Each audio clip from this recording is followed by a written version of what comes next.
اعوذ باللہ من الشیطان الرجیم بسم اللہ الرحمن الرحیم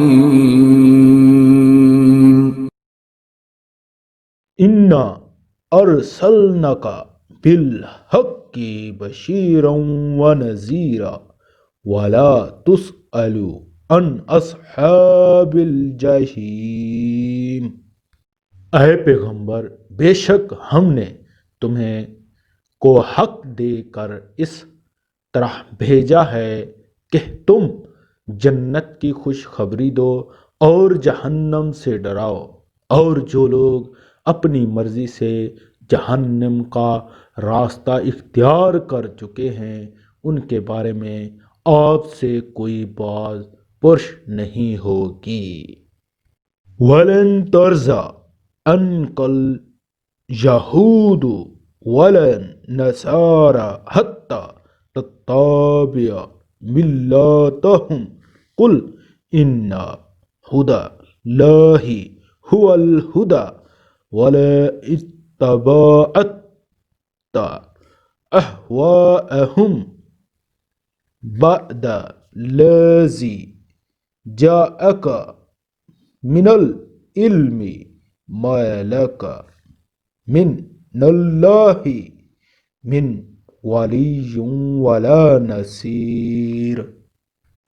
اور یہود و نصارے تم سے اس وقت تک ہرگز راضی نہیں ہوں گے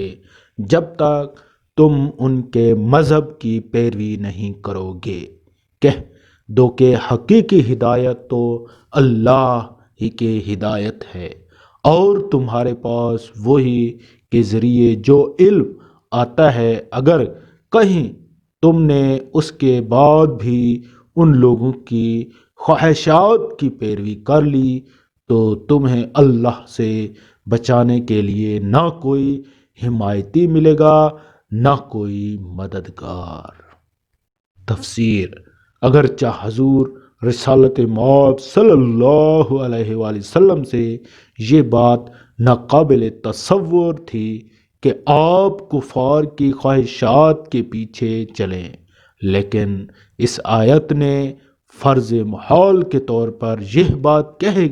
کر اصول یہ بتلایا کہ اللہ کے نزدیک شخصیات کی اہمیت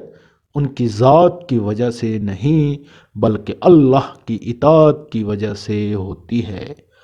حضرت صلی اللہ علیہ وآلہ وسلم ساری مخلوقات میں سب سے افضل